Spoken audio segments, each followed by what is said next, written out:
Aya, Sheikh Ali mwanetu, mtoto wetu, Mwenyezi Mungu akufanyie wepesi katika jambo lako hili kubwa. Leo ni siku yako na tuna haki ya kukaa nawe hapa hata kutwa, lau si hizo dhurufu zilizokuwa mbele yetu. Kikubwa tunakuombea Mwenyezi Mungu. Langu mimi moja,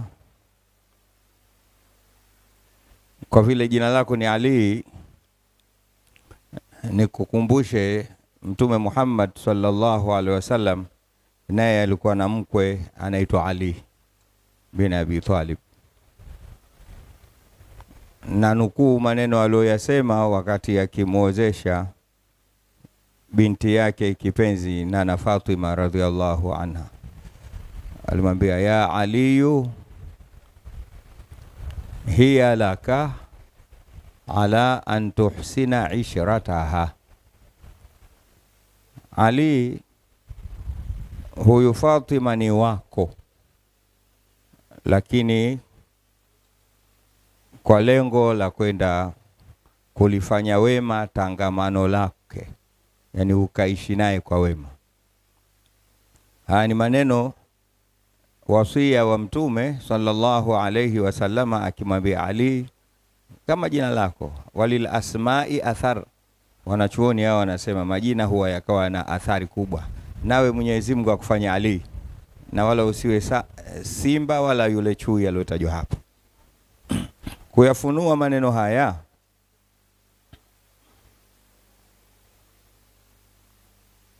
hiyo kupata ishra njema ni kwenda kumsoma mkeo katika tabia zake. Leo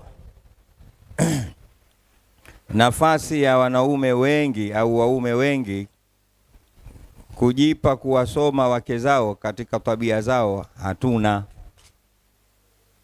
Tunataka tu aje mtu awe kama wewe, na Mungu akuumba watu wawili. Walidi, mimi ni Walidi tu. Hata akija mtu mwingine tutafanana jina na sura, lakini upande wa tabia nitabaki nazo. Mmoja katika washairi alisema, ulufu tiba'in fi ulufi hayakila. Kuna maelfu ya tabia katika maelfu ya miili. Inamaanisha kila ukimuona mtu anatokea hivi, kwa mwili ni mmoja, lakini kwa tabia inawezekana wale ni milioni moja wanakujia. Na ukitaka kulijua hilo mwanangu, jitizame wewe mwenyewe tu. Wa fi anfusikum afala tubsirun. Ukiwa hapa leo kiharusi, umeona hapo ulivyokaa? Sivyo ulivyokaa juzi. Yaani hiyo picha ya leo hiyo, na adabu zako na mikogo yako leo hiyo. Ukiwa nyumbani sio hivyo. Mwingine hata wazee hao, ukiwakuta nyumbani nafikiri na bakora zao na hivi, wana maneno. Yaani kila mwanadamu ni zaidi ya kinyonga. Zaidi ya kinyonga. Kinyonga yeye hubadilika kwa mujibu wa rangi tulizomzunguka. Lakini mwanadamu hubadilika kutokana na mazingira na hali na akiwa msikitini mwingine, akiwa mpirani mwingine, akiwa barabarani mwingine, akiwa darasani mwingine, akishika microphone nyingine, ili mradi hivyo. Juzi nimekutana na mtu mmoja Morogoro, nikamwambia, bwana, kabla sijakuita jina lako lile na ulijua Dar es Salaam, hebu niambie huku unaitwa nani? Sije nikaharibu mambo. Sasa ingine wewe huku unaitwa Kipengule, kule ndio tulivyo. Ulufu tibain fi ulufi haya. Nenda kamsome mkeo upande wa tabia zake. Na wanachuoni hawa katika vitabu vyao vya kitabia wanasema mwanadamu humaliza tabia zake zote ikiwa unaishi naye baada ya miaka 8 mpaka 20 kwa mwanamke. Sheikh Yusuf ananiongezea, kumbe mwanamume ndio 8, mwanamke mpaka miaka 20. Bado kila siku anakupa moja tu, kesho anakupa nyingine, kesho kutwa anakupa nyingine. Umenifahamu mwanangu? Na moja katika tabia ya general ya wanawake wote, kila mmoja na zake, lakini wanawake wote wana tabia ya uharaka. Yaani ndani ya sekunde moja yeye Mwenyezi Mungu amempa uwezo wa kufanya mambo yote.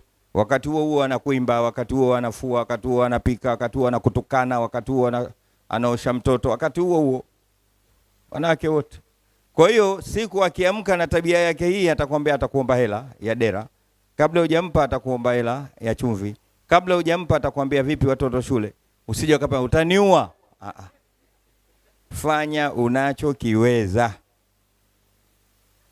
Unanielewa mwanangu? Na kumalizia, Mtume Muhammad sallallahu alaihi wasallam katika hadithi amepokea Imam Ahmad, na asema Kiswahili nisichelewe. Anasema mkisikia jabali limehama kutoka kule Kilimanjaro likaja hapa Dar es Salaam, kubali. Lakini ukisikia mwanadamu amehama kutokana na tabia zake, usikubali. Kwa nini? Kwa sababu yeye anapelekwa na jibila aliyoumbiwa na Mwenyezi Mungu Subhanahu wa Ta'ala. Nenda kasome jibila za mwenza wako, taratibu utamjua. Kwa sababu hapa katikati hapa mlikuwa mkipeana tabia feki za uongo zile. Sasa zinakuja zenyewe. Mimi napenda kujitolea mfano. Juzi hivi hata Sheikh Ali pakanipa yake. Kwa sababu sisi ndio kanaonekana katika hivi vyombo, kanaambia Sheikh Walidi, bwana ungekuwa hujamaliza mimi ningeingia.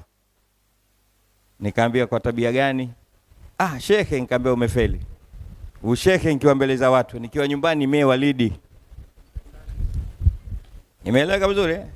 Sasa na wewe hizi zote mkipeana hapa feki. Sasa unaenda kumjua huyo mwenza wako. Nenda kasubiri. Cha kukusaidia ni hiki cha mwisho. Kamkabidhi Mungu nyumba yako. Basi ndio mwisho wa matatizo. Vipi Mungu anakabidhiwa nyumba?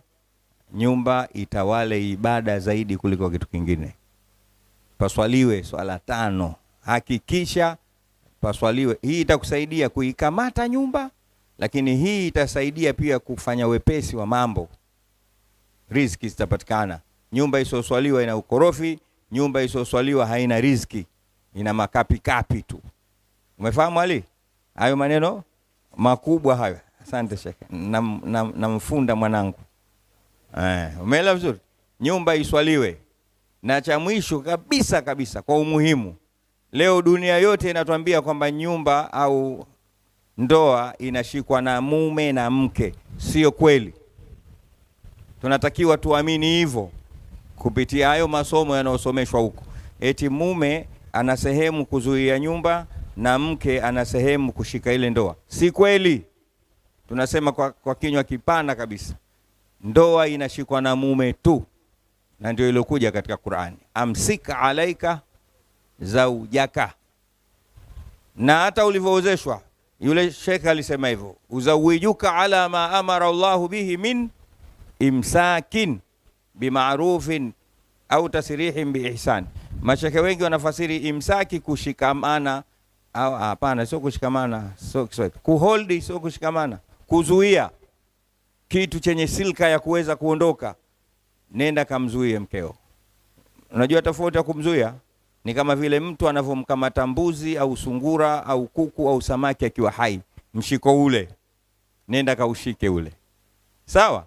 Akili yako iko pale, nguvu zako na busara na hikma ziko pale. La sivyo anapuruchuka. Kwa hiyo katafute kila njia ya aina ya kumzuia, isiwe ya haramu tu. Katika Qur'ani wewe umesoma, babako akakusomesha. Ilifika wakati kuna sura inaitwa Suratut Tahrim.